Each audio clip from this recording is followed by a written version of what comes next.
President Marcos said, and I quote, "When I was in local government, when national government came in and it was going to do its construction, they come in, they do the project. But at some point, they come back to the local government executives and say, tapos na, natapos namin yung project. I-inspectionin namin ngayon yun. Pag nakita namin hindi maganda ito, hindi tama yung ginawa ninyo, hindi ko pipirmahan yung acceptance.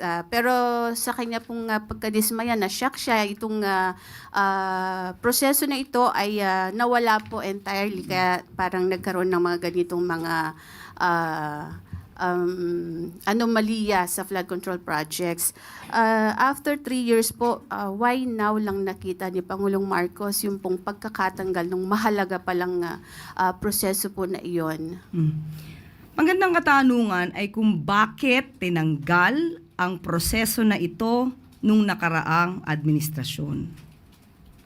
Ang mga nagsagawa nito ay namayagpag at yung ibang nagsagawa nito ay nag-crossover sa pamumuno ni Pangulong Marcos Jr. Same people na siya nagre-report kay dating Secretary Manny Bonoan.